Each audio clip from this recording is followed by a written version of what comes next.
O cão de caça da família, Vikir Van Baskerville. Este foi aquele que dedicou toda a sua vida ao seu pai e sua família, mas no final foi falsamente acusado de conspirar com os demônios e sentenciado a morrer na guilhotina. Enquanto a sua morte se aproximava, ele jurou que se pudesse viver de novo, ele não viveria como antes, um cão raivoso caçando lebres. Só que depois de sua morte, ele acabou em um lugar estranho. Seu corpo parecia pesado e estava muito barulhento, então ele pensou que deve ter chegado lá embaixo. Mas o que ele não sabia é que estamos na mansão Baskerville, onde o patriarca da família estava no berçário, falando que pelo jeito dessa vez só nasceu lixos. Até que ele olha para um bebê que, diferente dos outros lixos, não era barulhento, e por isso ele manda levar as crianças para o berço das espadas, enquanto Vikir entendeu o que aconteceu, porque aquele era o principal culpado pela sua morte, o Gule Baskerville. E como ele estava mais jovem, a única certeza que temos agora foi que ele voltou no tempo para quando era apenas uma criança, já que antes da regressão ele nasceu como um filho ilegítimo da família Baskerville e se tornou um cão de caça. E como um cão de caça, ele teve que aprender a ser fiel às suas obrigações, como assassinatos, espionagem, emboscada e todo outro tipo de coisa ruim. E tudo isso para que os Baskerville pudessem ser a melhor dentre as 7 grandes famílias. E o motivo dele ter sido leal até o final era porque ele queria receber o reconhecimento do patriarca, já que neste tempo os portões do mundo demoníaco foram abertos, e nessa longa batalha a humanidade saiu como vencedora, e a recompensa dada ao fiel cão de caça que dedicou sua vida à família foi nada menos que a morte, tudo porque ele sabia demais. Só que nessa vida o que ele quer agora é vingança. Mas como esse corpo ainda não dá de fazer muita coisa, e tem aquilo que o patriarca falou de ser transferido para o berço das espadas, e por isso essa vai ser uma ótima oportunidade para ele ficar mais forte, já que esse lugar é uma das provações que os filhos da família precisam passar. As crianças literalmente são jogadas em um labirinto de espadas e têm a sua coragem testada enquanto vão em direção ao rio Styx, porque esse é um rio lendário que deixa o corpo de uma criança tão resistente quanto o aço. Porém, o número de crianças que podem se beneficiar disso é limitado. E na sua vida anterior, para chegar no rio, era preciso sair da barreira que tem em volta do berço das espadas. E naquele tempo, ele acabou sendo ultrapassado pelos seus irmãos. Mas dessa vez vai ser diferente, porque o negócio mal começou e ele já saiu de uma velocidade que não sei de onde veio, pensando que a bênção do rio será só dele. Então quando ele viu o rio, já pulou lá pra dentro com tudo. Daí os efeitos já começaram, porque o rio está mudando seu corpo, e por isso ele precisa aguentar o máximo que puder, mesmo que seja doloroso.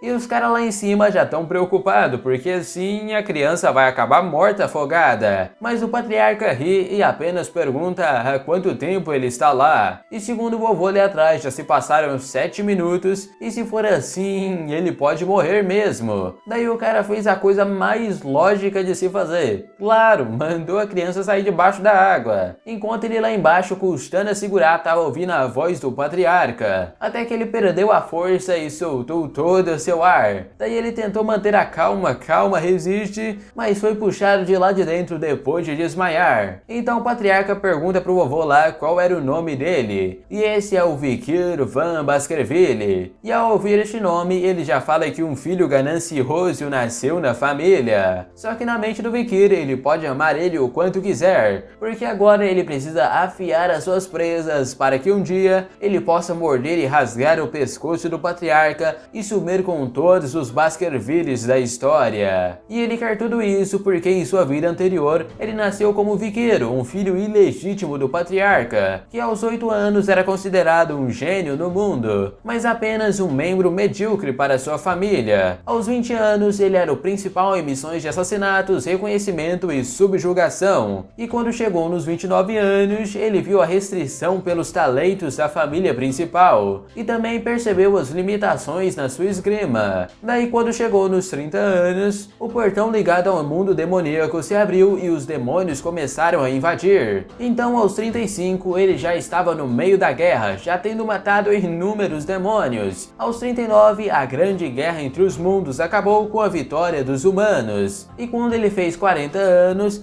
ele foi recompensado por sua lealdade lealdade como um cão de caça, e o que ele ganhou foram as falsas acusações que sentenciaram ele à morte. E agora ele finalmente conseguiu recobrar a consciência depois de ter caído no lago. E se ele já está em um berço, é porque ele conseguiu passar pelo teste. E com isso ele já tem um ponto de partida bem melhor do que da última vez. Mas nessa bendita hora chegou um dos servos com uma caixinha, falando que a senhora realmente quer colocar isso no berço do menino. Daí ela colocou e foi embora, enquanto ele pensava que isso é estranho, já que ele é um filho ilegítimo. Só que na mesma hora, lá de dentro saiu duas mambas sangrentas, mas nada de desespero, porque provavelmente colocaram isso para matar ele e reduzir o número de competidores na linhagem. Então quando as bichas vieram para cima, ele já lascou a mão segurando as duas, porque o seu corpo já está diferente. Daí no dia seguinte, os criados vieram olhar, e ele estava dormindo com a cobra toda mutilada em volta dele. E por causa disso, todas as babás que trabalhavam naquele dia foram torturadas e executadas. Mas o motivo do porquê das serpentes ninguém descobriu, já que há apenas uma única pessoa que estava vendo tudo e sabia de toda a verdade. E assim, 8 anos se passaram, e estamos em uma sala de aula com um professor falando que hoje os rapazes vão aprender a como manusear uma espada. Então ele foi explicando que o estado onde é possível imbuir mana na espada é chamado de iniciante da espada. Já o estado em que você consegue imbuir a mana mesmo que fraca são chamados de especialista da espada, enquanto o estado em que já exala uma aura líquida é chamado de graduados da espada. E finalmente, o estado em que você solidifica a aura e fica possível de você mudar o formato à sua vontade é quando você alcança finalmente o estágio de um mestre da espada. E o patriarca da casa é um desses mestres. E aí a garotada ficou toda de boca aberta, enquanto o Vikir já pensava em recuperar todo o seu poder antes da cerimônia de maioridade. E neste momento o professor estava vendo ele perdido nos pensamentos de novo.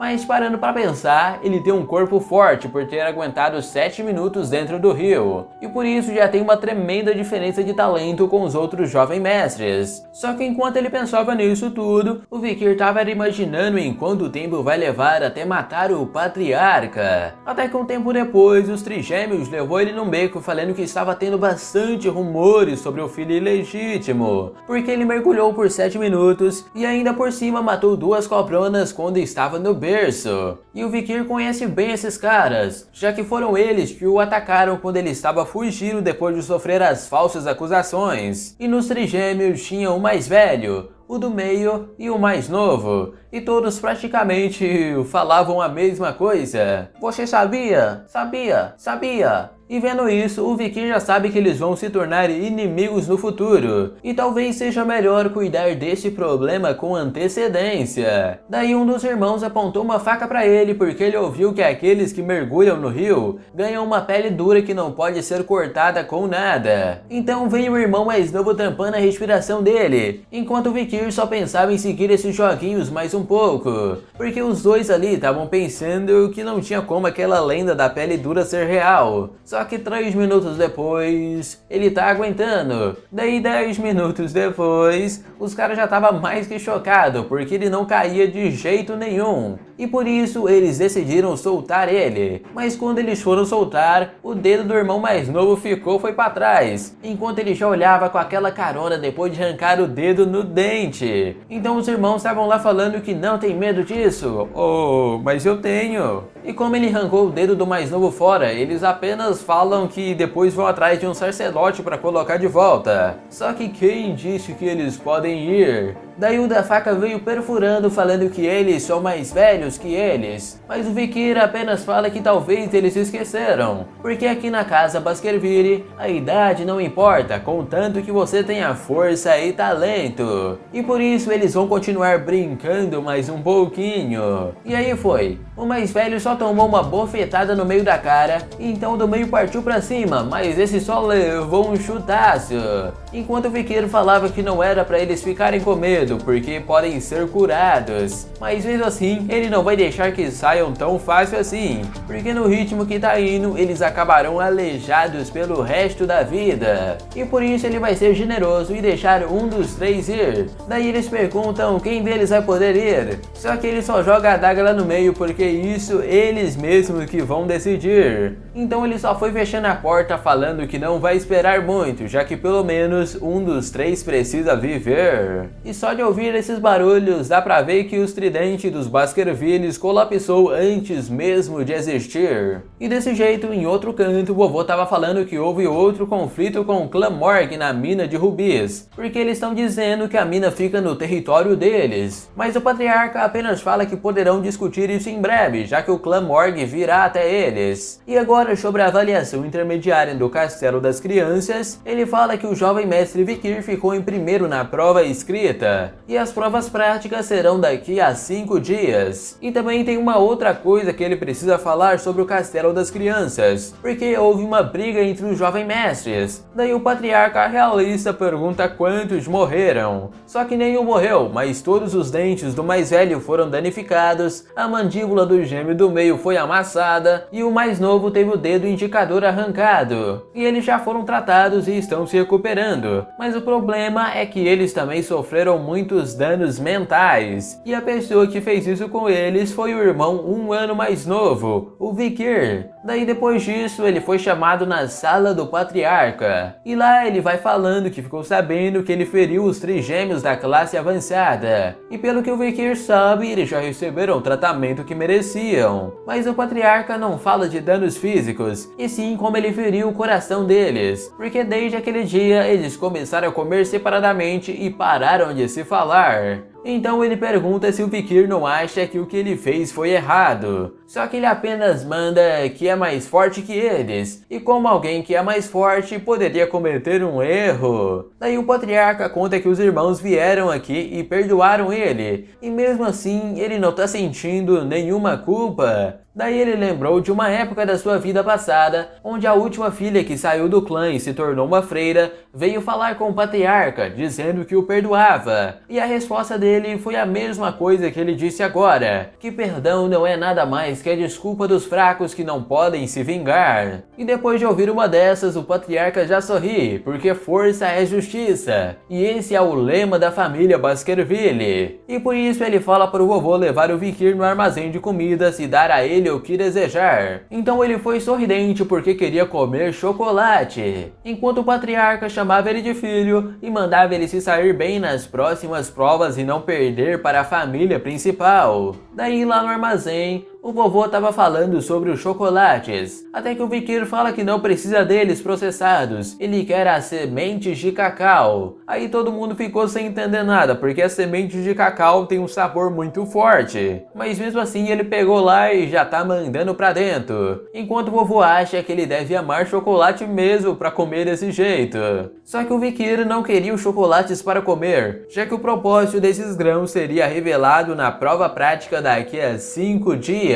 Porque quando esse dia chegar, um incidente cairá sobre a casa Baskerville. Daí veio falando que o clã Baskerville era chamado de o clã dos Berserkers pelo mundo, já que as crianças nascidas lá tinham que passar por um difícil programa de educação. Elas tinham que escalar montanhas como treino de resistência assim que aprendem a andar. Na hora de dormir, eles dormiam junto com o cadáver de uma criatura demoníaca para se adaptar aos terríveis ambientes. E assim que esse período acabasse aos 8 anos, os jovens cães de caça enfrentavam avaliações extremamente difíceis, e por isso que o clã Baskerville começou a ser chamado de Berserkers. E agora estamos na avaliação prática no teste de sobrevivência, onde os jovens se reúnem na montanha Le Rouge, uma montanha infestada de criaturas demoníacas que foram capturadas nas fronteiras do território. Então o instrutor veio falando que o que eles devem fazer é simples, eles vão precisar sobreviver aqui dentro por um mês e caçar as criaturas, porque eles serão recompensados com 10 pontos se conseguir salvar a vida de alguém, com 30 pontos se salvar sem sofrer feridas graves, 50 pontos por sobreviver eliminando outro jovem mestre, 70 pontos por caçar as criaturas e sobreviver, e 90 pontos se cumprirem todas as condições acima. E além disso, se eles roubarem os broches um dos outros, haverá uma pontuação extra. E por isso ele espera que todos sigam o ensinamento, porque abaixar a guarda resultará em morte imediata. Daí ele veio aconselhando eles a não deixarem a área restrita, já que a montanha Lerouge tem muitas áreas perigosas que ainda não foram exploradas. Enquanto eles estão lá sobrevivendo, os guardiões irão secretamente pontuar durante o teste. E esse sino de agora indicará o início da avaliação. E assim começou, com todo mundo pulando para um lado diferente. Enquanto uns planejavam garantir uma posição vantajosa no começo, outros já foram unindo forças, e os trigêmeos brigados indo para o mesmo lado. E segundo o instrutor, a avaliação não encoraja matar uns aos outros, mas isso não é proibido. E também os cavaleiros guardiões que estão observando vão garantir que as mortes se mantenham no mínimo. E um desses cavaleiros foi seguindo o Vikir, que já estava perto de uma área não explorada. E por isso ele estava ansioso para ver o que o gênio iria mostrar durante esse teste. Até que ele chegou no pé de uma grande árvore e falou em voz alta que agora está na hora de curtir as férias. Então, enquanto todos lutavam por suas vidas, Vikir pegava madeira, construía sua cabana e relaxava o tempo todo.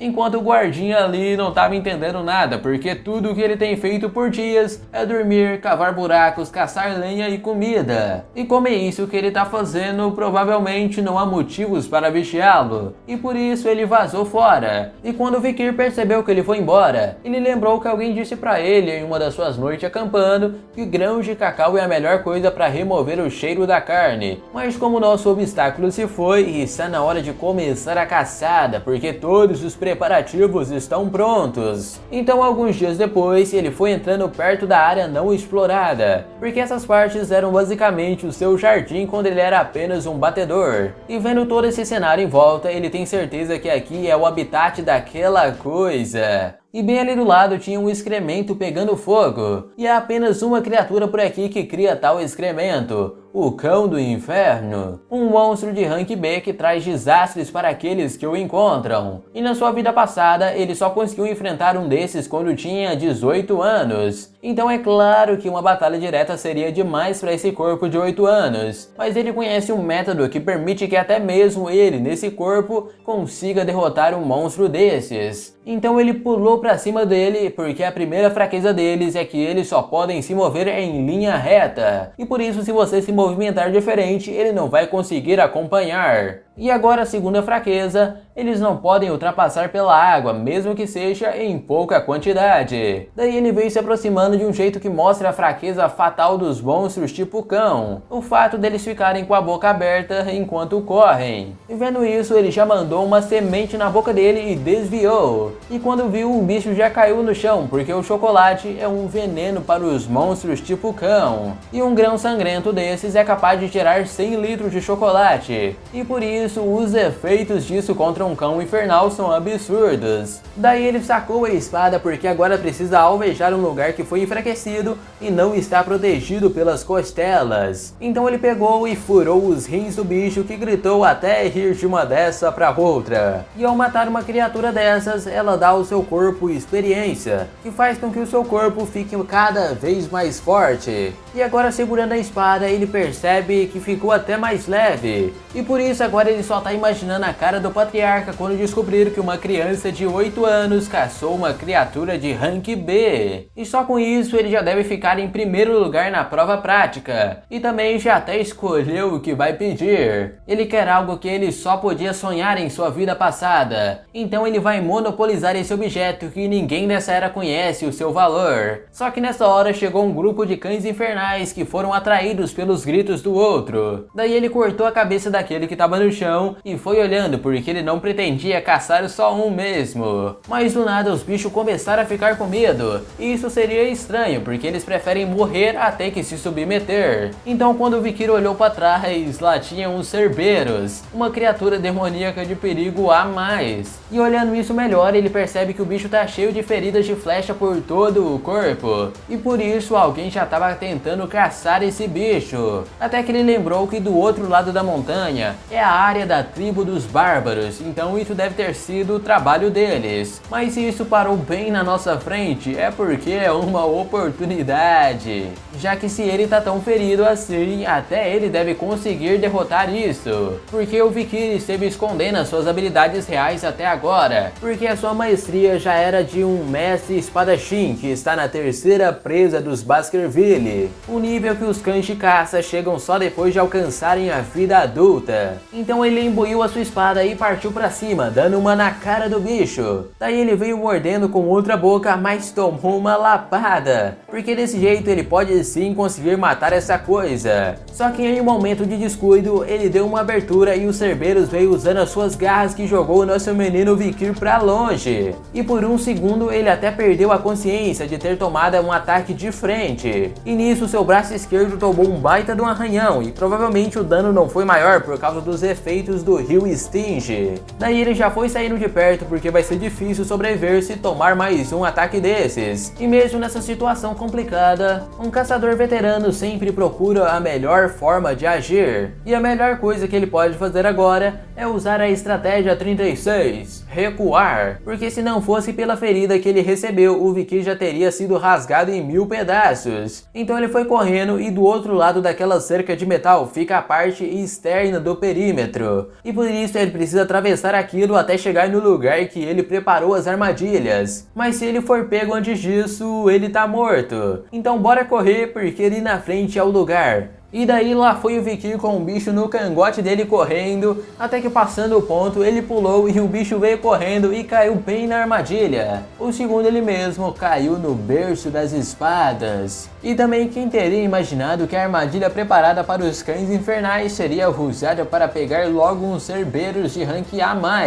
E como ele também é um monstro do tipo cão, o extrato de cacau que ele espalhou no topo das lanças é um veneno para ele. Mas mesmo assim, com seu alto nível, ele ainda continua com uma das cabeças de pé. E por isso o Vikir só pegou uma lança e mandou na cabeça dele. Daí foi 1, 2, 3, 4, 5, 6, 7. Então os rumores são verdadeiros porque foi exatamente 7 passos. Já que a lança que ele jogou era um pouco diferente das outras. Porque é uma lança embanhada com veneno de mamba sangrenta que ele conseguiu quando era apenas uma criança. E agora ele já conseguiu sentir a energia dos Cerberus vindo pra ele. Enquanto pensa como vai levar essa coisa com ele. Mas antes disso, ainda tem uma coisa pra fazer. Porque o Cerberus é um monstro guardião que protege o seu território. E por isso, com certeza, tem uma masmorra aqui perto, que era defendida por ele. E essas masmorras desse mundo são um espaço que guardam tesouros e são habitadas por criaturas poderosas. Daí ele foi cobrindo seu corpo com o cheiro dos Cerberus para evitar confrontos. E como o guardião desapareceu, a chance da masmorra estar vazia são altas, mas mesmo assim é uma boa oportunidade. Então agora ele foi seguindo os rastros que ele deixou, até que finalmente achamos a masmorra dos Cerberus. E ele se lembra de ter vindo aqui na sua vida passada, mas ela já estava vazia, já que essa masmorra só foi descoberta daqui a 10 anos. Só que agora é diferente, porque ela está coberta com um cheiro de corrupção, e só de sentir a mana dá pra perceber que ainda não foi concluída. Então lá foi o Vikir ansioso para descobrir os tesouros que existem nessa masmorra. E só de andar aqui dentro, ele já viu que tem veias minerais de rubi, porque deve estar conectada com a montanha da presa vermelha. Mas bem ali na frente tem uma luz forte vindo, e quando ele se aproximou, a gente entrou dentro da masmorra. E do lado daquele grande cristal de rubi, ele achou um corpo só no esqueleto, e embaixo dele tinha uma carta. E vendo essa carta, ele já sacou que essa é a caligrafia passada pela família Baskerville. Eu estou escrevendo isso porque não quero que as próximas pessoas cometam o mesmo erro. As lendas da minha família dizem que essa é uma masmorra ancestral. Então eu e meu irmão viemos juntos e superamos inúmeros monstros dentro da masmorra, até que chegamos a essa câmara de pedra e nos deparamos com o enigma final. E este enigma nos prendeu aqui dentro por 3 anos. E se eles estão chamando de enigma final, o Vikir já pensa que deve ser esse grande rubi que tem aqui no meio. E nele estava escrito: o que entrou era 1, mas dentro se tornam 2, mas apenas um deles podem sair. E com esse enigma, os irmãos da carta chegaram a uma conclusão. Como eles eram gêmeos, eles já foram apenas um, mas com o tempo nasceram em dois. E por isso, para deixar essa masmorra com o que eles desejam, eles devem se tornar um novamente. E isso significa que apenas um dos dois podem sair daqui. E no final, depois de uma longa e intensa batalha, ele matou seu irmão mais novo. Mas mesmo com apenas uma pessoa, nada mudou dentro da câmera. E depois de uma eternidade de arrependimentos por ter matado seu irmão, ele deixou esse lugar. E se houver qualquer descendente corajoso que venha aqui de novo, ele só pede uma coisa: saia desse lugar imediatamente. E a conclusão que o Vikir tirou sobre isso é que mesmo que ele tenha chegado até aqui, ele saiu sem nada. Mas mesmo que ele não seja um gêmeo, o enigma é o mesmo para ele. Então os dois irmãos apenas viram o enigma de uma forma errada, porque uma masmorra que não pode ser atacada não existe nesse mundo. Até que um tempinho depois de pensar, ele finalmente percebeu que aqueles irmãos eram azarados, já que eles ficaram presos em suas perguntas por estarem em dois, já que na verdade a escuridão do túnel contrasta com a luz da câmera de pedra, e por isso a resposta desse enigma é a própria masmorra, porque quando eles entraram estava uma escuridão, mas no momento em que alcançavam a luz, nós nos tornamos dois por causa do brilho da luz, e por isso a resposta é tornar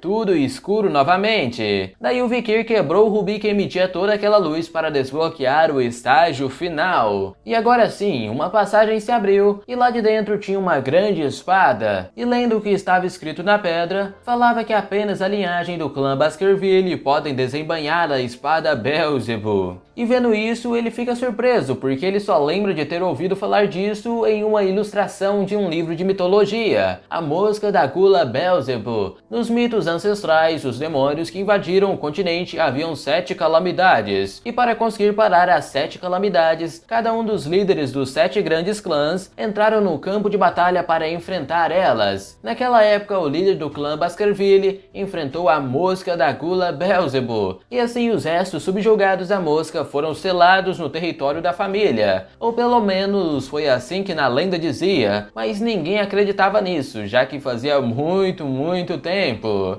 Só que vendo isso, aquela lenda era real, e no futuro essa espada cairá nas mãos erradas e trará a morte para os humanos no campo de batalha. Mas nessa vida, isso não vai acontecer, porque ela agora é dele. Então ele puxou ela lá de baixo, só que na hora ela desapareceu, entrando no braço dele. E lá dentro da mão já foi saindo uma espada. E com essa espada agora, ele já se pergunta o quão poderoso poderá se tornar nessa vida. E como não tinha mais nada para ele aqui, ele já estava pensando em ir embora, até que ele começou a sentir uma tontura que parecia mais fome, enquanto aquela coisa do braço dele vibrava. E assim ele foi saindo da masmorra enquanto esse apetite monstruoso fazia o seu estômago parecer que estava rasgando. E isso foi até o seu olfato também ficar sensível, e aquela parada na mão foi puxando ele para outro lado. E quando ele atravessou a floresta, ele chegou onde estava o cadáver do cão infernal, e aquela espada já foi espetando lá dentro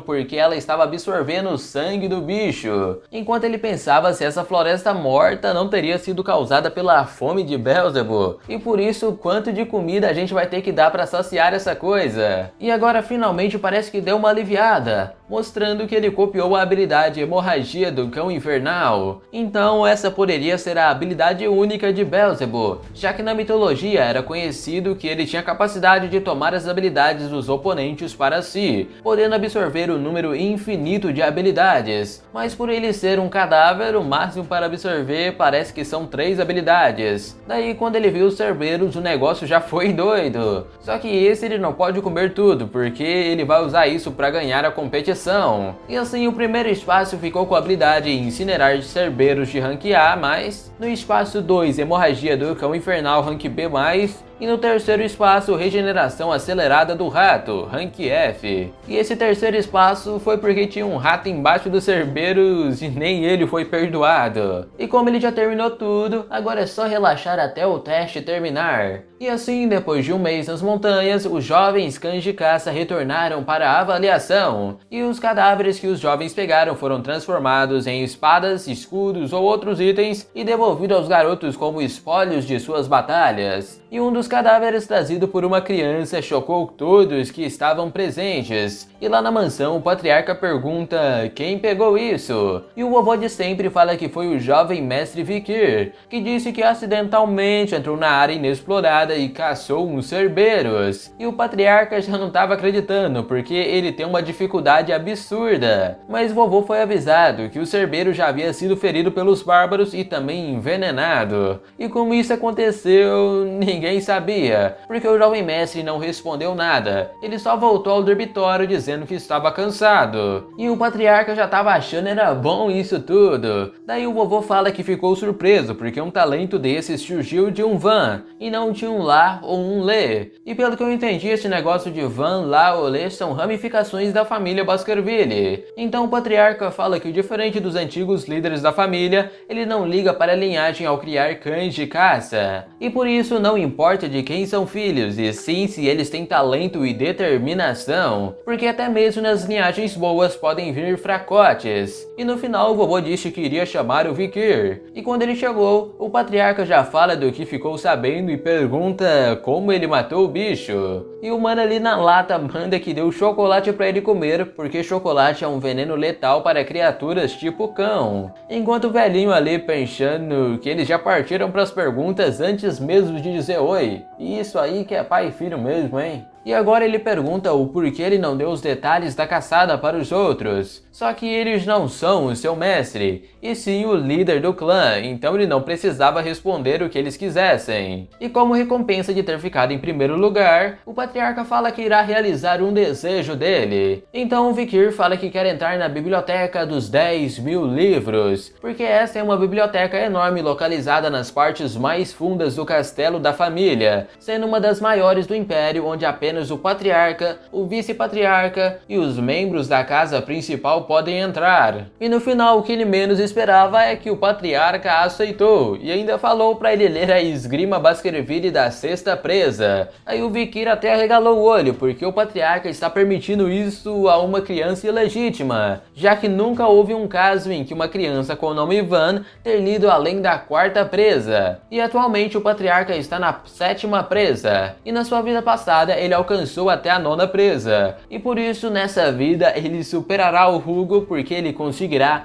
a escritura de esgrima que contém a verdadeira essência dos Baskerville, um livro que só foi descoberto no futuro e foi escrito pelo primeiro patriarca, o mesmo que matou uma das 7 calamidades. E quem vai dar essas escrituras para o Vikir vai ser o próprio Hugo, sem nem saber o que está entregando a ele. E assim ele foi até a biblioteca dos 10.000 livros, e essa é a primeira vez que ele está vendo isso pessoalmente. E aqui tinha escrituras de todos os tipos de esgrima que ele queria aprender antes de retornar, porque no clã Baskerville, não importa o quanto de mana um filho ilegítimo tenha, eles não são permitidos a aprenderem uma esgrima acima da presa atrativa. E essa é uma regra que claramente monopoliza quem está no poder dentro da família. Então aqui finalmente está o livro da Sexta Presa que o patriarca falou. Mas pensando aqui, antes da regressão, o Vikir estudou como louco a teoria atrás das técnicas de esgrima da primeira presa até a 4ª presa, até o ponto em que ele conseguiu adivinhar a teoria por trás da 5ª presa que ele nunca pôde aprender, já que depois de conquistar a 4ª presa, ele teve que quebrar o fluxo de mana uma vez, e por isso ele não chegou na 5ª presa. E esse negócio de presas é da esgrima dos Baskerville, onde cada nível é decidido por presas, e a sua característica vem pela aura carmesim da lâmina quando você usa as presas. Só que o Vikir não tá nem aí pra 6ª presa hoje, já que o objetivo é outro, porque o que ele quer está em um nível ainda maior. Então ele apareceu ali na frente dos guardas falando que acabou por aqui, e agora ele pretende dar uma lida em outras escrituras antes de sair. E assim ele foi no lugar onde ficavam as escrituras variadas, e aqui dentro foi aonde ele encontrou o livro Presa Atrativa, uma escritura básica para a primeira presa que nem mesmo as crianças leem, porque está faltando páginas. Mas neste ponto apenas ele sabe o valor desse livro, porque antes da regressão, a sua unidade de caça encontrou uma relíquia estranha dentro de uma masmorra, e isso era uma única página arrancada de escritura com a caligrafia biografia dos Baskerville. E quando o patriarca viu isso, mandou todos procurarem na biblioteca o livro original. E este era esse mesmo livro, O Presa Atrativa, uma escritura escrita pessoalmente pelo primeiro líder da família, onde detalha o método para atingir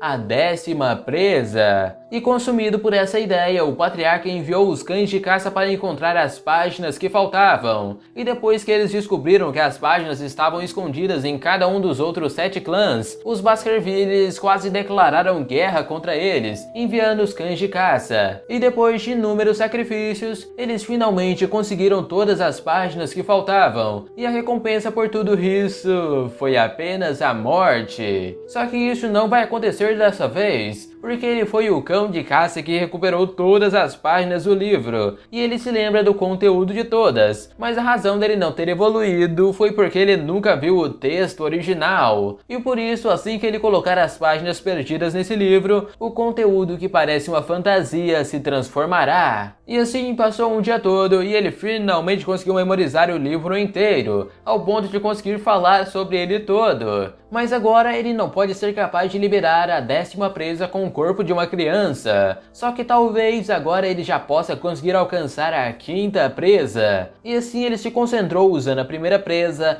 2ª presa, 3ª presa, 4ª presa e finalmente a 5ª presa, enquanto ele imaginava a cara do patriarca que mandou ele à morte. E mesmo não estando completa, ele finalmente conseguiu liberar a 5ª presa. E assim ele ficou feliz, caçando uma espada para testar, mas não tinha nenhuma. Mas mesmo assim, ele conseguiu desenhar a 5ª presa. E se ele puder aumentar a mana, ele vai poder chegar onde estava antes de voltar. Só que dessa vez vai ser até mais rápido, porque o buraco de mana está crescendo à medida em que ele vai aprendendo.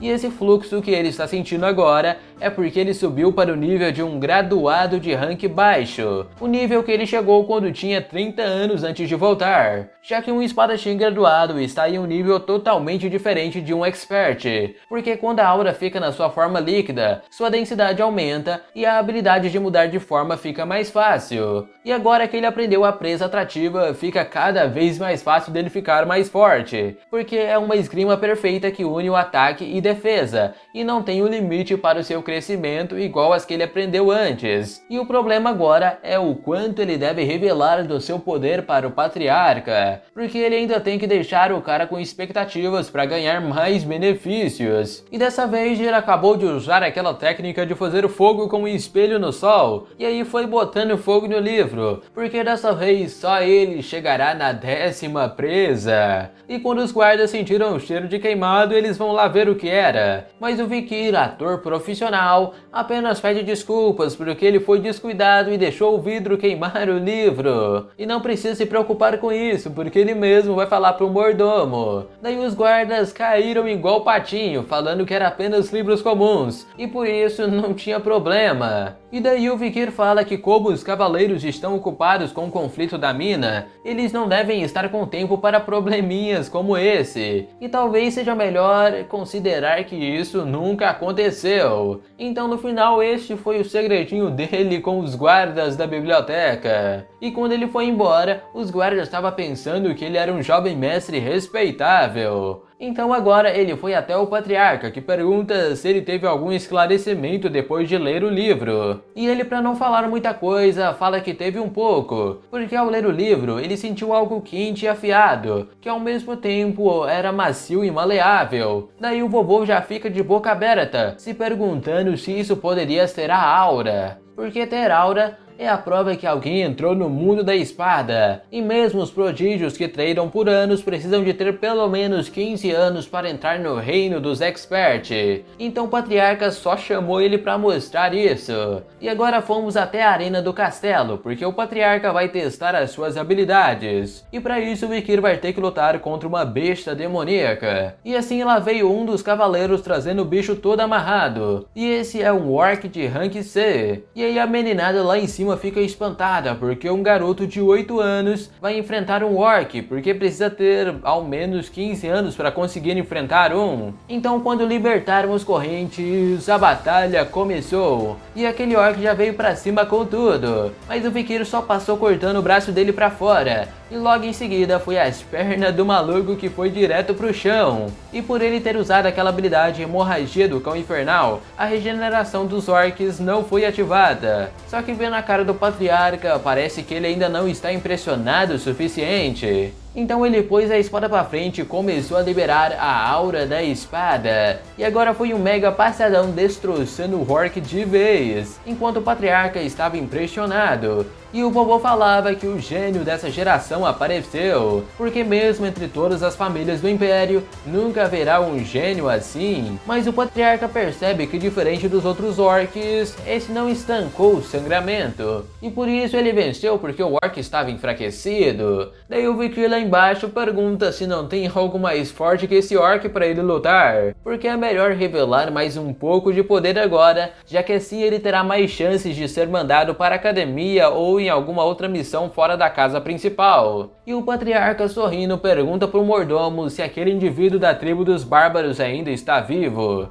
E sim, ainda tem um deles vivo, e ele provavelmente está morto de fome. E agora eles trouxeram um troll para o Vikir enfrentar. E quando as correntes desceram, a luta começou. O Vikir partiu para cima e desviou do mega soco. Mas na hora que teve uma abertura, ele não atacou. E o patriarca entendeu essa decisão, porque a regeneração dos trolls é incrível. Então se não puder causar uma ferida fatal, vai ser apenas perda de tempo. Então a batalha continuou com o Vikir desviando de tudo, enquanto a galera lá em cima não tá entendendo nada do que ele tá fazendo. Mas agora o Vikir passou dando um cortadão pelo ombro dele, e até o patriarca fala que se ele continuar vai ser perigoso, então se ele quiser desistir, só que o Vikir ainda quer lutar com esse bicho.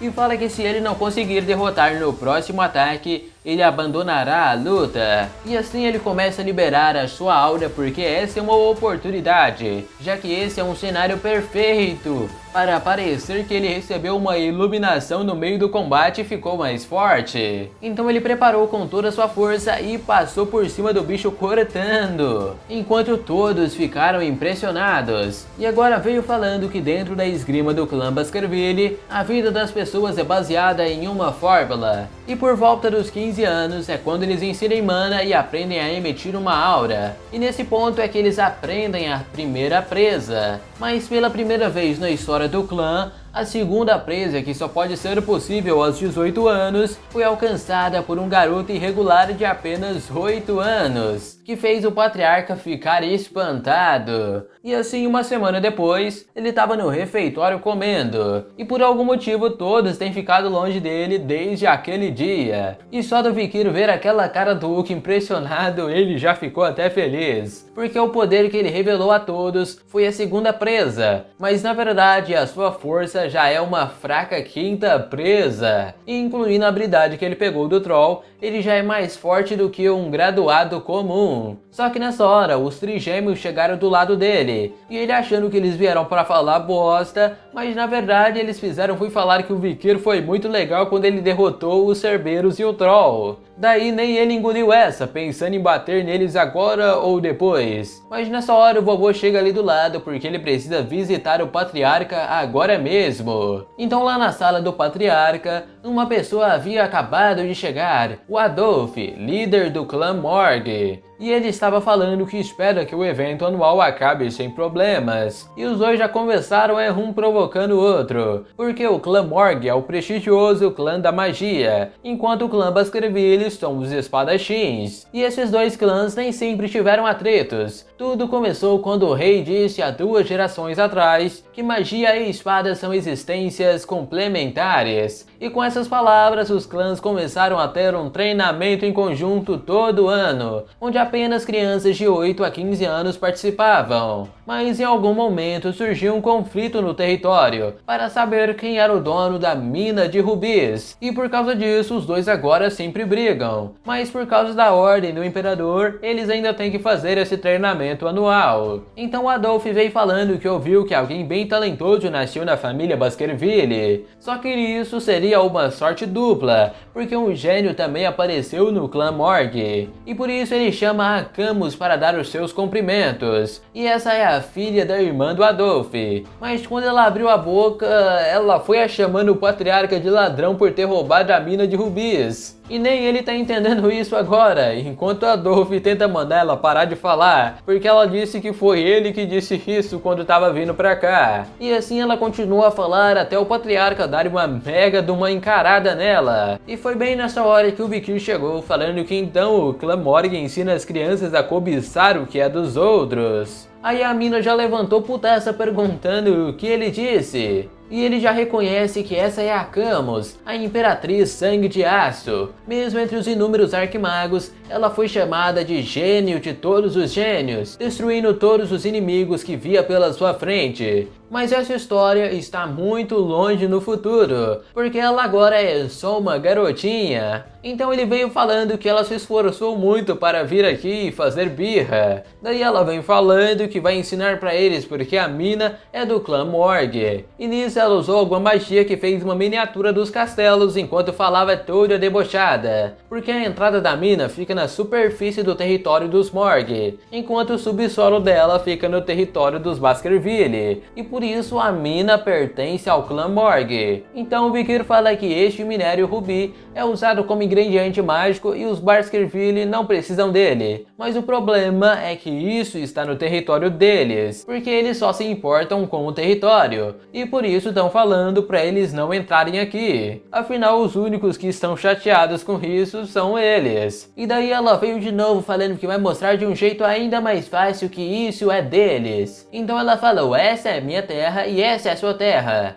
E se eu esticar o meu braço aqui na sua terra, ele é meu, não é? Mas o Vikir apenas pega o braço dela e fala que agora é dele. E a mulher até deu uma corada depois dessa, chamando ele de idiota. Só que nessa hora ele já tira uma faquinha do bolso de trás, porque o braço dela é dele agora. Aí quando ele foi pra cortar o braço dela, o Adolf aparece lá atrás puto da vida, mandando ele se afastar. E pergunta pro patriarca o que é isso. E ele só falou que a brincadeira do Vikir foi longe demais, porque isso da verdade é uma brincadeira normal do clã Baskerville, já que isso é uma faquinha de brinquedo. Então ele pede desculpas falando que brinca disso desde pequeno com seus irmãos, enquanto o patriarca vem tirando uma cacara do Adolf e se intrometendo na brincadeira de duas crianças. E assim o patriarca fala que tem uma coisa para falar sobre a mina depois que a competição acabar. E desse jeito a competição amigável entre os clãs irá começar.